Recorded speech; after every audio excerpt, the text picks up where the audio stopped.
This is The Source on Texas Public Radio. I'm David Martin Davies.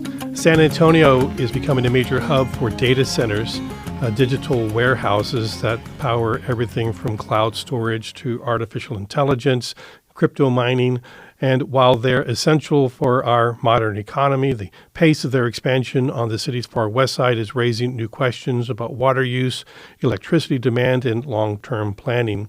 District 6 Councilmember Ric Galvan says the industry's rapid growth has outpaced the city's public policy. He's filed a council consideration request calling for a comprehensive review of how data centers are reshaping San Antonio and what tools the city needs to guide that development responsibly. Galvan wants city leaders to take a hard look at zoning, permitting, environmental practices, impacts, and the strain that it has on CPS Energy and SAWS. A typical mid-sized data center can use hundreds of thousands of gallons of water every day, the same as thousands of homes. And the statewide demand is projected to grow nearly ninefold over the next 5 years. As San Antonio continues to attract major tech investments, what are we prepared to give up in order to provide for this? What are the resource demands that we need to plan for? And should the city and can the city set guardrails before data centers expand even further? Joining us now in the studio to talk about his proposal and what he's hearing from his residents, District 6 Councilmember Ric Galvan. And Councilmember Galvan, welcome to The Source. Thank you so much, David. Glad to be here. What put this topic on your radar?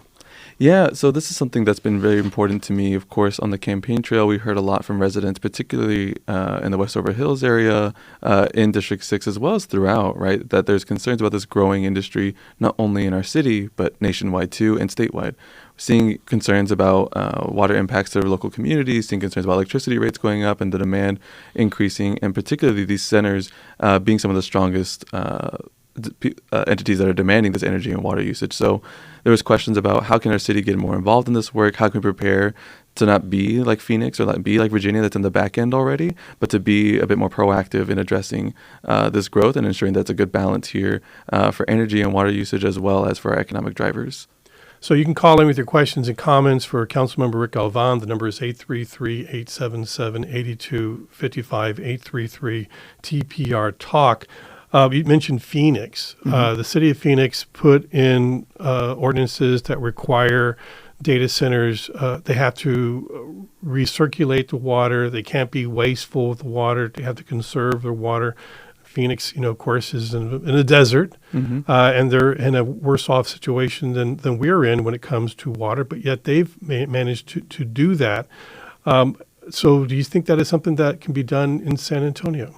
I think it's definitely worth exploring, and I think it's something that is very doable here. We know SAWS has their programs for the purple pipes, right, to recycle water and to ensure that certain buildings or entities are using that. I think it's worthwhile to explore what ways that we can work with data centers here in our community, as well as the growing pipeline of data centers, to say, hey, maybe this is something that we are either required to do or something that we can see that we can encourage them to do more often. That way we know that at least the water there is being recycled and it's not constantly using the aquifer or something of the sort. The state of Texas has pretty much adopted a hands-off approach when it comes to trying to regulate these data centers. In fact, they're trying to encourage them and telling them that you can pretty much do whatever you want and use as much water and as much electricity as you want. And I wonder even if the state will allow the city to pass ordinances to try to make them conserve water and electricity. I mean, can they? Yeah, it's a great question, and it's partially why we filed the city council consideration request, right? It's my first one, and I jumped into 300,000 gallons of water with a big splash for my first CCR, but I'm glad to do it because it's something that affects my district as well as the entire community. And in particular, it's asking the question, right? What tools do we have? What abilities can we actually utilize here? And I think we're unique here in San Antonio. We have our public utilities here. Why not ask some questions that our Water Development Board at the state has been struggling to get, which is how much water do these new entities need versus looking at historical data? How do we be proactive? Because the state is using old data. How can we ask for new ones and ones that were the current data is going to be needed to help supplement the work at the state level? Right, because the city of San Antonio owns SAWS and CPS Energy. Right. That you have greater access to information than other cities that have private utilities do not. And you can also put in more regulation at that level that other places can't. So there needs to be discussion. Exactly. And that's what you're doing. Let's go to some callers. We've got a bunch here. Let's go to Jennifer. And Jennifer, thanks for calling in. You're on the air with Councilmember Ric Galvan. Hi, Rick. I appreciate your efforts in this regard because the use of bulk electricity and the water, it really disturbs me. And as a lifelong San Antonian, I really want to preserve, especially our water, and I'm behind you. Whatever you can do to preserve and protect our water, I sure appreciate it. Thank you. All right, Jennifer, thank you for that call. Councilman, are you hearing things like that all over?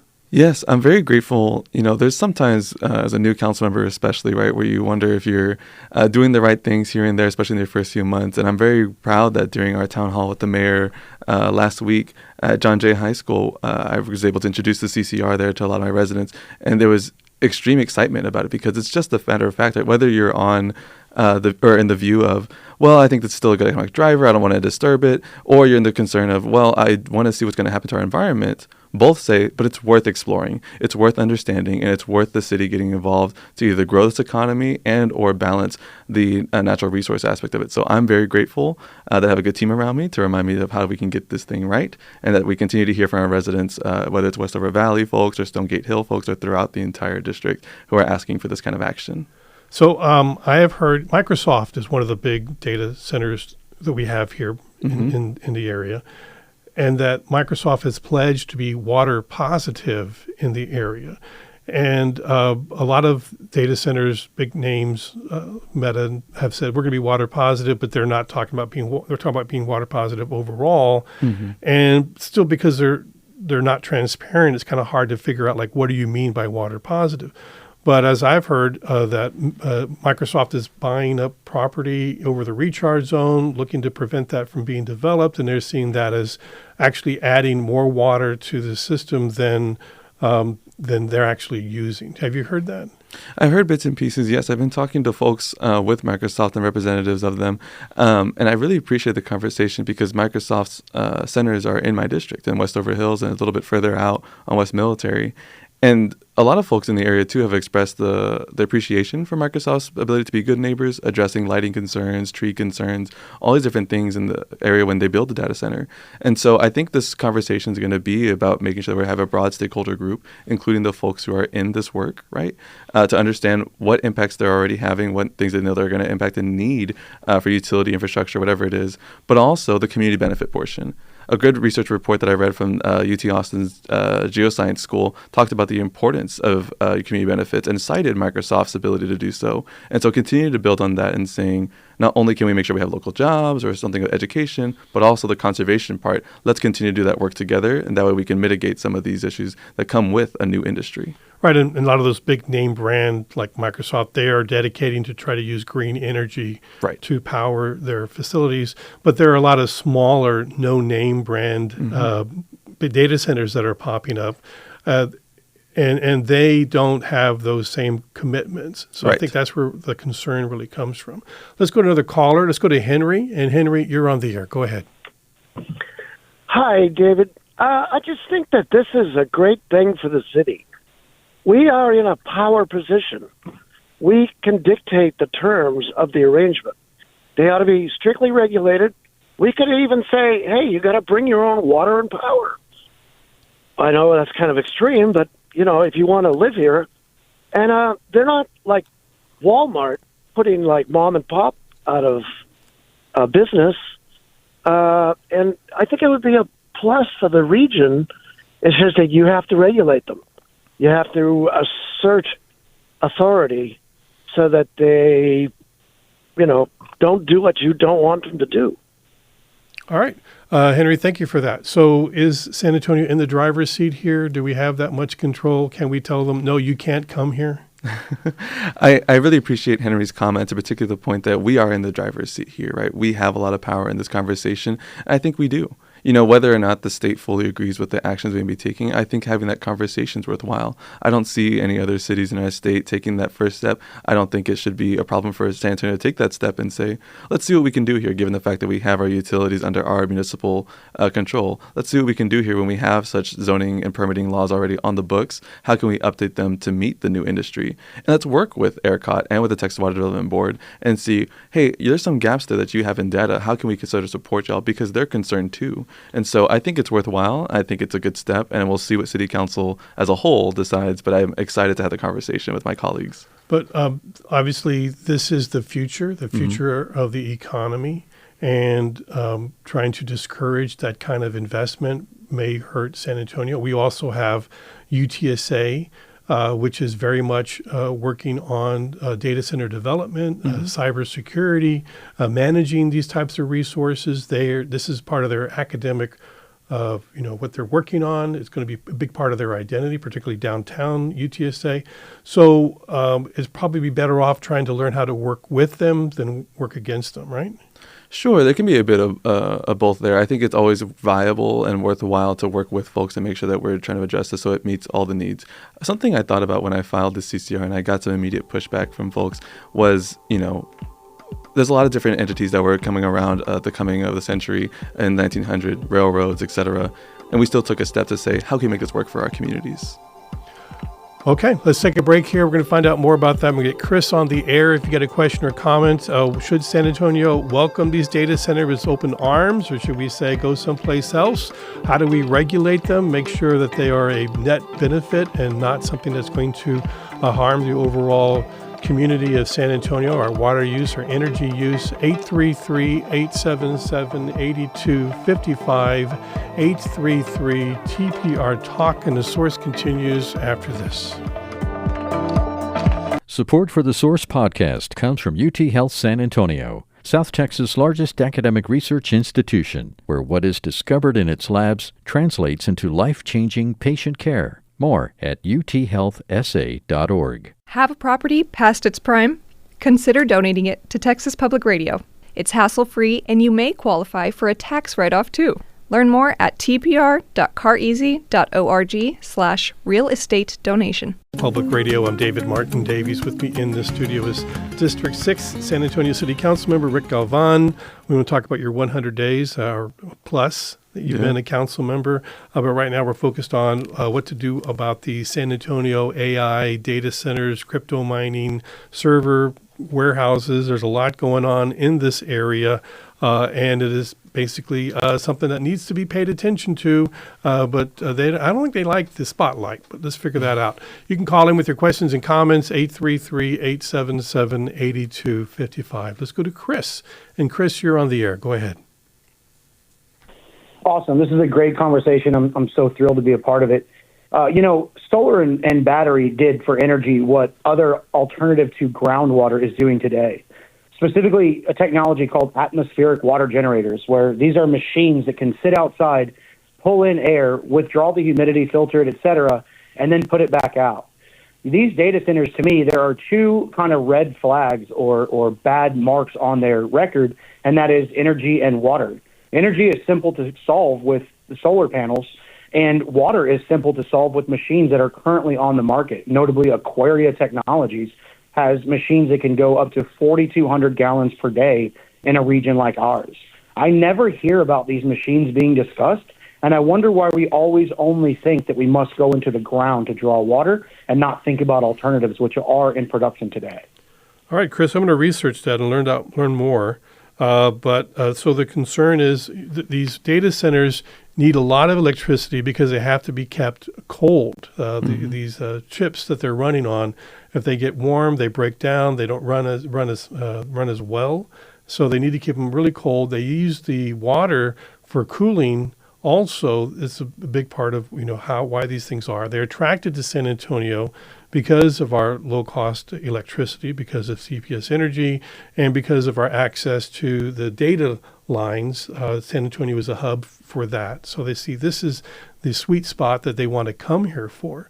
So what are your thoughts on those things? Yeah, a couple different things. One, I think it's always crucial that during this conversation, when we're talking about an increased demand for energy and water, particularly high increase in demand, right? How do we make sure that the rates that may come with that aren't going to impact our residents too severely, and are rather impacting the industries that are requesting these new rates and this new demand? That's one key piece.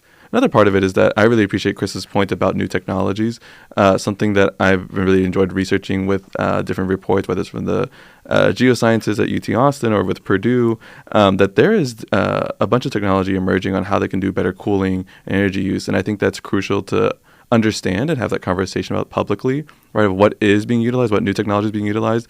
That way we can really see that where we're going with this versus staying in the shadows and not talking about it. So I'm really excited to have that conversation with this policy recommendation. And last quick thing on that is the feedback cycle, right? When we talk about energy production and we're going to need more of it, how do we make sure that energy production is still renewable and is still clean, is not impacting our climate goals too severely? Because what I don't want to see is that we get a new industry here and we say, let's make it all work for us because it brings some good tax revenue in. Great. But if it's giving us a positive feedback loop in terms of getting more energy that we can't meet with renewable energy, that's a problem. So we got to figure those pieces out, and that transparency, I think, will make it happen. Let's go to Caroline. Caroline, you're on the air. Hi, yes, thank you. Like Chris, the previous caller, I'm excited to be a part of this conversation. I don't know all the ins and outs, but I do think it's important when these contracts eventually get signed that the data centers integrate themselves into the community and not become talked about community or about the community. And what I mean by that is there's all these concerns and red flags about health and the well-being of living and working around data centers. And I know not all those things are known, but I think within the contracts there should be clauses or something set up to where when they become known, they get addressed immediately at the cost of the business, not the taxpayer. And also, just again, to piggyback off of Chris, we should be looking at edge workable solutions and with old form, relying on oil and ground energy like we have been, because there's just not enough to go around from what I understand. Thank you very much. All right, Caroline, thank you for that. So are these data centers, do they just want to be isolated and not part of the community? How are you having conversations with them? What are they telling you about how they want to be part of San Antonio? Yeah, so I haven't had conversations with every single one of them. There's some of the smaller ones I think about on Petrenko or on Westover Hills that are co-located but are kind of independent in their own. I've talked to some folks with Valero and Microsoft, and both of them, of course, I think have a bit more ability to be more involved in the community, have a bit more means to do so too, whether it's with coordinating with some of the local schools in the area to do some STEM workshops, or it's doing some stuff with tree planting in the community, all these different things that they're able to do, and I appreciate that. But I think it's about system-wide scale, right? What I always talk about with policy solutions that I want to bring to the table is about how we affect a larger scale of this work. And so if it's through our permitting process, if it's through our UDC, Unified Development Code, or it's through our zoning process, we got to figure out if we can to understand, okay, how can we make sure that there are community benefits from this new industry, not just jobs with economic development incentives, but actual planning, land use planning conversations here, because we know that's the biggest concern for all of us. I've heard from some communities their concern was about the noise of data centers. Are they being built in areas where noise could be a concern? I don't think they're being built necessarily in an area where noise is a concern at the moment. I think they've strategically picked some places in the district where there's a lot of tree coverage and things that can kind of create some natural barriers in that way. And so I'm appreciative of that. But the larger concern, the same thing that happened in places like in Virginia, where a significant new level of construction was built, right? And they co-locate typically to share the energy cost to address that one piece. But when there's so many next to each other, it's just like any other industrial development. You get a lot of noise, you get a lot of pollution, you get a lot of activity there that can be negative to our communities. So understanding how we can adjust for that proactively before it happens is the most important part. And I think having a frank conversation about how that can happen is what this policy is trying to do. Let's go to Rebecca. And Rebecca, you're on the air with Councilmember Ric Galvan. Yeah, first I want to thank the City Council and thanks the City of San Antonio for electing a young man to our City Council. I'm just really, really happy about that. But we do have to be concerned about data centers because when they're close by, all of our electrical rates are at risk of going higher. And definitely data centers use a lot of a non-renewable resource, water. So San Antonio can serve as an example to the nation to put restrictions on data centers.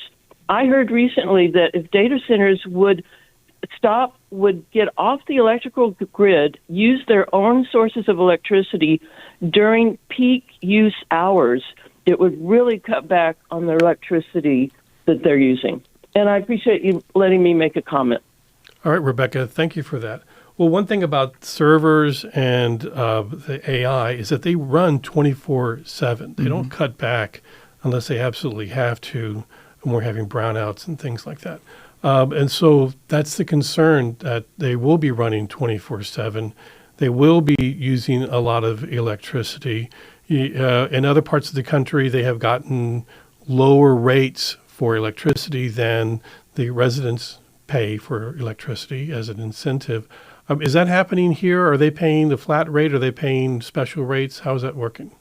Yeah, so there isn't a full special rate, but CPS Energy does have a kind of a cap at some point, right? Where particularly for large energy users, that after a certain point they kind of pay a flat rate, and so it doesn't necessarily keep going with the kind of usage they're using. Of course, it continues to grow, and there's still that larger charge than what in terms of the actual quantity and the number to create a residence. But my constant concern, and a lot of my council colleagues have also expressed this these past couple of years, especially with CPS rate requests, is we know that there is a kind of a imbalance in terms of the tiers, in terms of the structure there for rates. And so as we're having this conversation about large industries or other kind of rate requests, I think that's going to be the most important part to make sure that, again, this is not going to impact our residents too directly when the demand is not coming from them. So you brought this to City Council. City Council works by consensus building. Other council members, are they ready to help you with this and jump on board? I believe so. I think there's going to be a great conversation about the fact that we do need to get involved in this in some way. We all recognize the concern here. I think the approach is going to be different based on each council person. But I think to the point earlier, and the caller earlier who mentioned about that, the power is in our hands to adjust this proactively, and to the last caller's point, to be that model. And I know I ended the last one before the break about the kind of historical look. We've done this before, not only nationwide, but here in our city, whether it's with different industry, no matter what industry it's been, that especially when they embed themselves and they are embedded within our fabric of our economy, that it's an important part that we say, well, how can we also get a good community benefit from this or ensure that this is being supported to our community in some form? And so I have no fear going forward with this, and I'm excited to talk with my colleagues to make sure that we're all on the same page about it as much as we can be. So it's projected that by the end of this decade, 2030, that these data centers will be using 7% of all water in the state of Texas. A lot of that water will just be evaporated and lost. That water is probably going to be water that's taken away from agricultural use. It will have a penalty for the use of that water. The state of Texas has not included data centers in its overall water plan. It's basically blind to this development. And so what San Antonio is doing is something that other cities, the state of Texas, they just haven't really, grabbed the bull by the horns. So you seem to be right up front, taking on this issue that's going to be very impactful for the entire state. I'm ready for it. You're ready for it? Yeah. Okay. All right. Well, Councilmember Ric Galvan, thank you so much for coming in the studio, giving us this update, and we'll be following up to see how this proceeds. And this is The Source on Texas Public Radio. I'm going to be at La Tuna Ice House this evening at about 5:30. We're going to be having a community conversation. We're going to hang out and talk about patriotism and how protest and dissent is the highest form of patriotism. Who are the protesters of San Antonio? What are their objectives? How is that part of their patriotic duty? Come out and join us at La Tuna this evening. This is The Source on Texas Public Radio. Thanks for listening.